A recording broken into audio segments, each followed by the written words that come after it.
11 শ্রেণীর ছাত্রছাত্রীরা আমরা পড়বো অ্যালকাইনের ওজোনোলিসিস।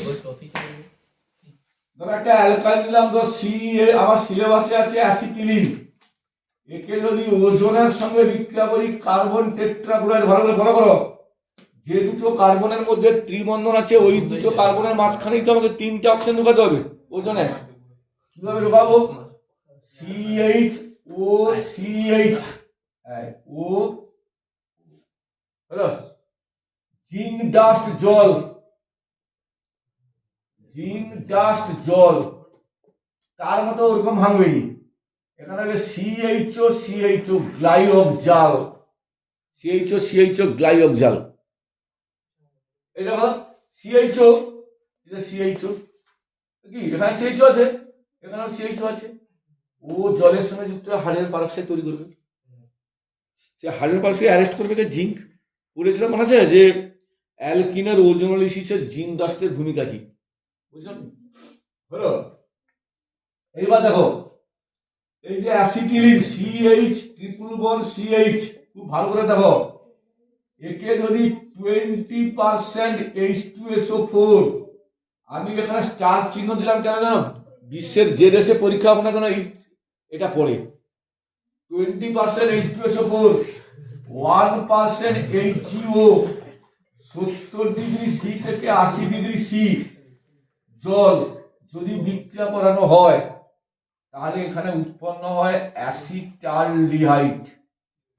অ্যাসিটালডিহাইড ঠিক আছে, উৎপন্ন হবে অ্যাসিটালডিহাইড, অ্যাসিটালডিহাইড। এইখানে একটা কথা তোমার খাতায় লিখে রাখো তো, বিদ্রোহ বলে, বিদ্রোহ বিশেষ দ্রষ্টব্য, একমাত্র লিখে রাখো, একমাত্র অ্যালকাইন, একমাত্র অ্যালকাইন CH, একমাত্র অ্যালকাইন অ্যাসিটিলিন, একমাত্র অ্যালকাইন অ্যাসিটিলিন যে এই বিক্রিয়াটি করে, এই বিক্রিয়াটি করে অ্যালডিহাইড উৎপন্ন করে, অ্যালডিহাইড উৎপন্ন করে, অ্যালডিহাইড উৎপন্ন করে, ঠিক আছে। আর সমস্ত অ্যালকাইন, আর সমস্ত অ্যালকাইন এই বিক্রিয়া করে, এই বিক্রিয়া করে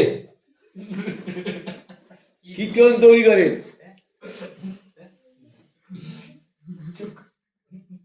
কিটোন তৈরি করে, হচ্ছে দেখো কেমন, দেখো কিটোন কেমন তৈরি করে, দেখো এই পরীক্ষা করবে। তাহলে আমি বললাম কি, একমাত্র অ্যালকাইন অ্যাসিটিলিন এই বিক্রিয়া করে অ্যাসিটালডিহাইড তৈরি করে, আর সমস্ত কিটোন, এই সমস্ত অ্যালকাইন এই বিক্রিয়া করে কিটোন তৈরি করে। কেমন দেখো, CH3, এটা তো অ্যালকাইন কিন্তু অ্যাসিটিলিন নয়, অন্য অ্যালকাইন।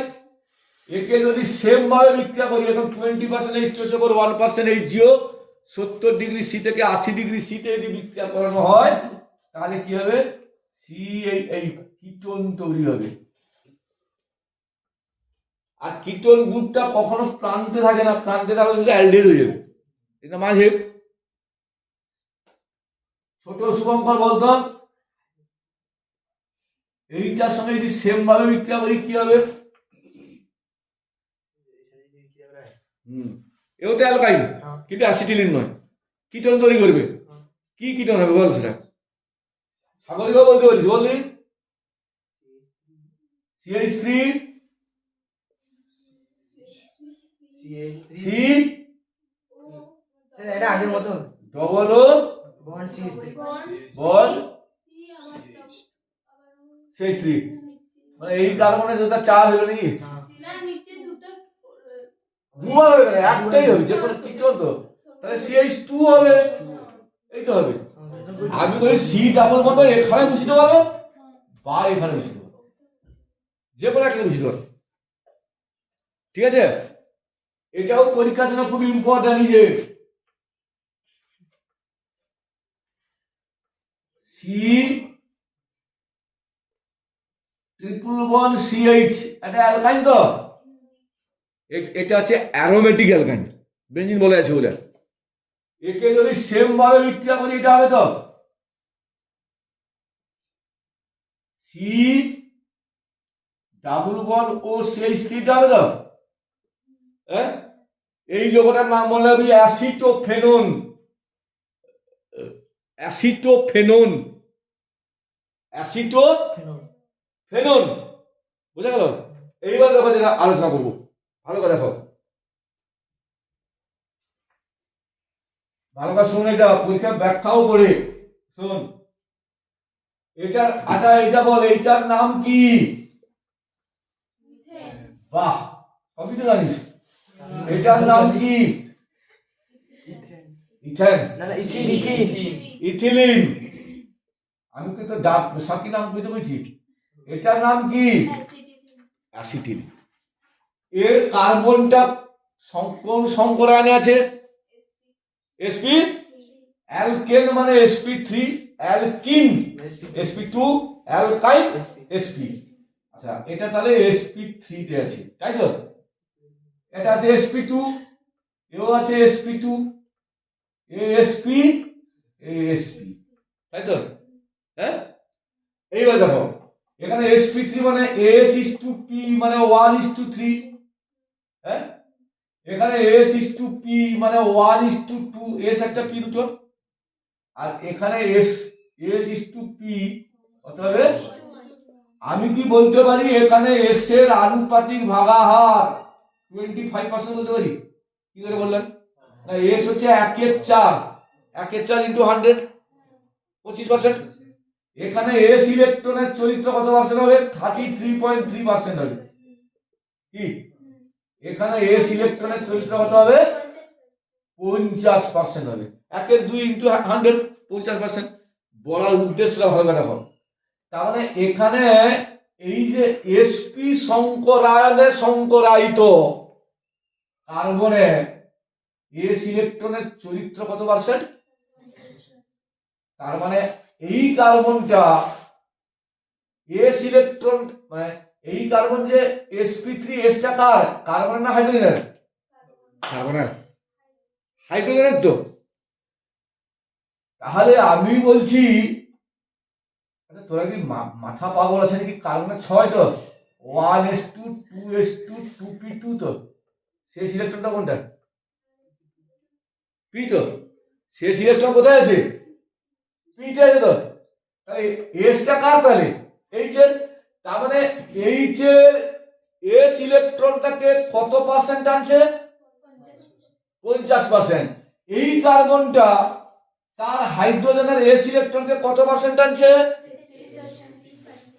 এই কার্বনের তার হাইড্রোজেনের এস ইলেকট্রনকে কত পার্সেন্ট আনছে? কোনটাতে বেশি টানছে? অ্যাসিডিনের ক্ষেত্রে বেশি টানছে। একটা হাতকে যত জোরে জোরে টানবো হাতটা দুর্বল হবে না শক্তিশালী হবে? তার মানে sp সংকরায়নে সংকরায়িত কার্বনের সঙ্গে যে হাইড্রোজেনটা যুক্ত আছে এটা দুর্বল, তার চেয়ে শক্তিশালী এটা, তার চেয়ে। তাহলে কে সহজে হাইড্রোজেন ত্যাগ করতে পারবে? যে যৌগ যত সহজে জলীয় দ্রবণে H+ আয়ন দেয় সে তত বেশি কি হয়? আম্লিক। তাহলে আম্লিকতার চরিত্র কার? সবচেয়ে বেশি আম্লিক কে? তার চেয়ে কম আম্লিক কে? মিথেনের আম্লিক চরিত্র নেই বললেই চলে। পরীক্ষা করবে এই তিনটি যৌগের মধ্যে কে বেশি আম্লিক ব্যাখ্যা করো। ভাষায় কিচ্ছু লিখবনি, আমি যৌগটা লিখছি ওটা লিখবো। লিখে দেবো CH triple bond CH greater than CH2 double bond CH2 greater than CH4। বোঝা গেল? আরো যদি তোমাদেরকে আমি গোদা ভাষায় বলি, অ্যাসিটিলিনের আম্লিক ধর্ম আছে আর বাকিতে নাই, এটা বলে দিই। কারণ এর 50% বললে টানছে। এই জন্য অ্যাসিটিলিন আম্লিক বলে এমন কিছু বিক্রিয়া আছে যে বিক্রিয়াগুলো কেবলমাত্র অ্যাসিটিলিন করে, অন্য কেউ করে না। বোঝা গেল? কিরকম সেটা? ধরো CH ট্রিপল বন্ড CH একে ধাতব সোডিয়ামের সঙ্গে বিক্রিয়া করা হলো। হ্যাঁ, সে তাহলে এই হাইড্রোজেন তো আম্লিক, হাইড্রোজেনটাকে সে কি করবে? রিপ্লেস করে সোডিয়াম যুক্ত হয়ে যাবে। এর নাম কি? অ্যাসিটিলিন। এর নাম সোডিয়াম অ্যাসিটিলাইট। সোডিয়াম অ্যাসিটিলাইট। একে যদি আমি দেখো CH3 দেই কি হবে? সোডিয়ামের সঙ্গে আয়োডিনের একটা দুর্বলতা আছে। সোডিয়াম কে নিয়ে পালিয়ে যাবে, সোডিয়াম যায় কে ঢুকে যাবে? CH3। তাহলে CH3 এর নাম প্রোপাইন। পরীক্ষা করবে রূপান্তর করো অ্যাসিটিলিন থেকে প্রোপাইন। অ্যাসিটিলিন থেকে প্রোপাইন। এবার দেখো অ্যাসিটিলিনকে যদি অ্যামোনিয়া ক্যালকিউপ্রাস ক্লোরাইডের সঙ্গে বিক্রিয়া করি, অ্যামোনিয়া ক্যালকিউপ্রাস ক্লোরাইডের সাথে বিক্রিয়া করি, দুটো হাইড্রোজেন পরমাণু কপার দ্বারা প্রতিস্থাপিত হবে। তার মানে CuC ট্রিপল বন্ড CCU, লাল বর্ণের কপার অ্যাসিটিলাইডের অধক্ষেপ করবে। কে বেরিয়েছে? H বেরিয়েছে, Cl পড়ে আছে, উৎপন্ন হবে 2HCl। পরীক্ষাটা নাও লিখতে পারি, এটা বাই প্রোডাক্ট, নাও লিখতে পারি, কিন্তু এটা নাই, এটা লিখতে হবে। আমি বলি তাহলে অ্যামোনিয়া ক্যালকিউপ্রাস ক্লোরাইড অ্যাসিডের সাথে বিক্রিয়া করলো কেন? না, তার আম্লিক হাইড্রোজেন আছে বলে। তাহলে ইথিলিন কি এই বিক্রিয়াটা করবে? ইথিলিন এই বিক্রিয়াটা করবে না, কারণ তার হাইড্রোজেন আম্লিক নয়। পরীক্ষা করবে পার্থক্য লেখো, ইথিলিন অ্যাসিটিলিন। বায়োলজির পার্থক্য ভুলে যাও, এখানে অন্যরকম পার্থক্য। বায়োলজি উদ্ভিদ মানে পার্থক্য, প্রাণীর চোখ আছে উদ্ভিদের নাই, প্রাণীর নখ আছে উদ্ভিদের নাই, হচ্ছে প্রাণী জগতের মেয়েরা হাতে নেল পালিশ পরে, উদ্ভিদ নেল পালিশ পরে, এগুলো কিন্তু গুণী নয়। মানে সেখানে এরকম পার্থক্য লেখা হয়। হ্যাঁ, উত্তেজনা হচ্ছে সরাসরি সাড়া দেয় প্রাণী, উদ্ভিদ সরাসরি যারা লজ্জাবতী গাছ ছাড়া দেয় কি? আমার এখানে এমন একটা পার্থক্য লিখতে হবে, একটাই পার্থক্য লিখতে হবে। আমাদের পরীক্ষায় যা পড়বে পার্থক্য লিখো ইথিলিন অ্যাসিটিলিন, এমন একটা পার্থক্য লিখতে হবে যে পার্থক্যটার সাহায্যে ইন্দ্রগ্রাহ্য পরিবর্তন বোঝা যায়। ইন্দ্রগ্রাহ্য পরিবর্তন মানে হয় কালার চেঞ্জ হবে, নাহলে গ্যাস বেরোবে, নাহলে কোনো অধক্ষিপ্ত হবে, যেটা দেখে বুঝতে পারবে ঘুমাচ্ছিস নাকি ইন্দ্রনীল, বাহ ঘুমা ঘুমা বালি আমার বালিশ চেঞ্জ। তাহলে তাহলে আমি কি বলবো, এমন একটা পার্থক্য আমাকে লিখতে হবে যেটা ইন্দ্ররাজ্য পরিবর্তন, মানে আমি ইন্দ্রের সাহায্যে অনুভব করতে পারবো। এক্ষেত্রে লাল রঙের কপার অক্সাইড দেখতে পড়ছে। আরো পার্থক্য লিখতে পারো, এটাও লিখতে পারো, এটা যদি না মনে থাকে এটাও লিখতে পারো, CH3 একে যদি অ্যামোনিয়া ক্যাল সিলভার নাইট্রেট দ্রবণ, অ্যামোনিয়া ক্যাল মানে অ্যামোনিয়া মাধ্যমে যদি সিলভার নাইট্রেট দ্রবণ নেওয়া হয়, সিলভার নাইট্রেট, তাহলে উৎপন্ন হবে AgC1 তার মানে একটা সাদা বর্ণের সিলভার অ্যাসিটিলাইডের অধক্ষেপ করবে। ইথিলিন অনুরূপ বিক্রিয়া করে না, ইথিলিন অনুরূপ বিক্রিয়া করে না, এটা হচ্ছে পার্থক্য। বুঝছে? তাহলে তোমরা এটা ভালো করে ফলো করো, সাবস্ক্রাইব করো, বন্ধুদের মধ্যে বেশি বেশি করে শেয়ার করো।